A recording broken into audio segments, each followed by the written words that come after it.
Welcome to Health Lessons. Kusoo dhawaada casharada caafimaadka. Assalaamu calaykum waraxmatullaahi wabarakaatu. Dhammaan ardayda iyo dadka kale ku xidhanba markaa channelkeena casharada caafimaadka waxaad kusoo dhawaataan muuqaal cusub iyo lesson cusub. Maanta muuqaalkeena cusub waxaan kaga hadli doonaa pericarditis. Pericarditisku definition ahaan waxa weeye waa an acute of a chronic inflammation of a pericardium outer layer of a heart is called pericarditis. Waxa weeye waa acute waa mid soo degdega xanuunkani iyo mid soo daba dheeraada kaas oo markaa ku dhacaya pericardium xuubka outer layer xuubka sare markaa ee wadnaha ku dhacaya is called markaa ayaa waxa lagu magacaabaa pericarditis, inflammation of a pericardium. Maxaa keena xanuunkan waxaa sababa oo keena infections baa keena. Infections ay kamid yihiin viral of viruskiya kaasoo markaa influenza virus tusaale loo soo qaatay, bacterialki baa keeni kara, fungal baa keeni kara, parasitic baa keeni kara. Intaas markaa inahaas waxa weeye waa kuwa infection ku keena weeye.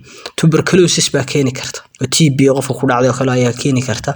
Waxaa keeni kara chest trauma ka soo gaadhay qofka laabta ayaa keeni karta. Haddaba signs and symptoms ama calaamadaha ku garan karna xanuunkan maxaa weeye? Calaamadaha ku garan karna waxa weeye sharp and stabbing pain in the anterior chest buu ka dareemayaa. Laabta ayuu ka dareemayaa pain si wax lagu mudayo kale. Qofkii pain buu dareemayaa, maybe felt wuxuu ka dareemayaa neck qoorta, shoulder garabka, back iyo dhabarka, and abdomen inta abdomenka mindhirada ayaa gooda. Dyspnea wuxuu dareemayaa qofkii neefti oo kale ay markaa ku yartahay ama dhibasaba ama ay jirinba difficulty tahay.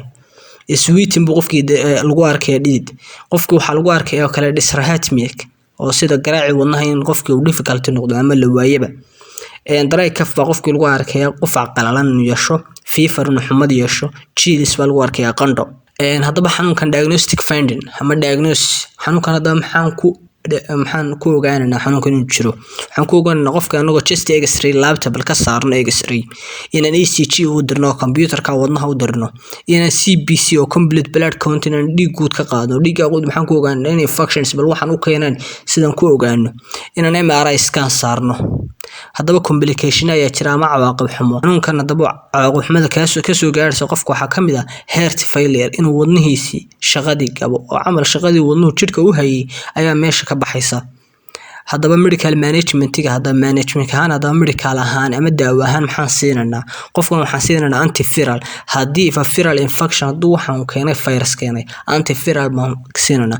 Waayo waxaan ognahay in dawooyinka virusku ay yihiin supportive yihiin oo calaamaduhu ka baabiinayaan, isla laakiin virusku kaliya wuxuu leeyahay prevention ee ma laha treatment sida bacteriyada kale. Haddaba penicillin ma siinanaa antibioticskiya oo bacteriyada ka hortagaya, bacteriyada daweynaya.